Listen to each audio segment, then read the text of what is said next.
There's the successful clothing retailer who loves the high roller perks. And the poor Greek immigrant who amassed more than $30 million in one legendary run. There's the sports gambler, once an illegal bookie in New Jersey, now a member of the Vegas gambling elite. From different worlds, they come to Las Vegas for the same reason explorers climb Everest. It is the ultimate for gamblers, especially the high rollers, who are known in Vegas as premium players. Premium play comprises high rollers that gamble $20,000 in a visit.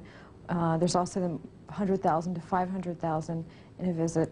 According to industry experts, there are several thousand people who qualify as premium players, but even they are not the most elite of gamblers. And at the very top of that pyramid of premium players are the whales. They gamble anywhere from $1 million to $5 million in a typical visit to a casino. There are probably only about 250 whales in the world. But a whale would be the biggest of its species. So if the gambler is in terms of, if you want to take it to the plains of the Serengeti, it would be the king of beasts, I guess, or it would be the big bull elephant with the longest tusk. It would be the biggest of its kind. So if we're talking gaming, we're talking the biggest gambler. That's the whale. One of the biggest whales to swim the Las Vegas waters is Australian media mogul Kerry Packer. And this guy, when he comes to town, everybody, you know, he causes a lot of meetings to be called because everybody's got to come up with a, how are we going to handle this guy? This is not Free Willy, this is Free Willy's parents. A publicity-shy billionaire, Packer demands to gamble in seclusion. He earns that luxury by wagering millions during each visit, a portion of which the casino usually wins, but not always. During a legendary run at the MGM, Packer reportedly won over $20 million by betting up to $50,000 per hand at blackjack. While the casino was the loser, he is rumored to have shown his appreciation to the dealer by paying off the mortgage on her home. Like Packer, whales are part of an international elite. We like to think that only the State Department has a stronger foreign policy than we do. If you looked at where those real high rollers of the whales come from, and that changes with economic cycles. In the 80s, it was the Arab money that was big. There was a lot in South America for a while, and recently it has been from the Far East. The reason that most of the premium play, or a large percent of the premium play, comes out of Asia is that's where a lot of wealth is concentrated. So much wealth, in fact, that even the recent economic crisis along the Pacific Rim has not lessened the casino's efforts to lure the Asian high roller. We have a department here that caters mainly to the Asian customers, Far East customers. They speak several different languages, from Cantonese to Mandarin to Hokkien to Malaysian, Thai, because we do have to, you know, there are some customers that come here that don't speak any English at all. So it's important for them to know that they're going to a place where they can at least, you know, be able to communicate. Gamblers in general are notoriously superstitious, a fact the industry is obliged to accommodate. There are more superstitions in a casino than probably anywhere else you'll find anybody per square foot. It's silly, but people live and die by it. White limousines, for instance, are primarily associated with funerals in Asia. Not a good omen for games of chance. You wouldn't want to give somebody a clock for their birthday or their anniversary. Again, that's a sign of, I believe, death. So it's something that we always have to remember, all these little idiosyncrasies, because it means a lot to them, and it's important for you to have the knowledge of what they're, you know, because they're very superstitious people. Casinos tolerate high-maintenance high rollers because the payoff is enormous. Less than 5% of Vegas visitors are considered premium players, yet they provide up to 40% of the revenue at casinos who cater to them. Premium players left nearly $1 billion at Vegas tables last year.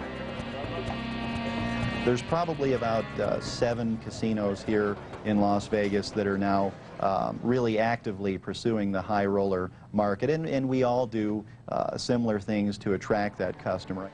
A customer with extremely high expectations. They're used to the finest service. They have big houses, and it's plural. They have big and beautiful houses. They have the finest cars, the finest chefs, the finest wines, their own jets in many cases, or they're used to having a charter provided. So these are expectations right from the get-go. In the last decade, high-stakes gambling has become an intensely competitive business, with casinos around the globe vying for the same customers. And yet none compare to Vegas. What is it that makes this city a mecca for the most serious gamblers? One reason is discretion. Lots of wives don't know what the master of the house is doing. And certainly they're not going to hear it from me. They're probably a fairly high-profile individual, or at least they're probably well known because they are very wealthy. So discretion is very, very important. It's an expectation. It's a requirement. The second requirement for high roller casinos is money. While the casino will always win over the long haul, they must have the cash on hand to withstand short-term losses. Whales on a lucky weekend can win millions. The third ingredient of the Vegas mystique can be called the cult of money.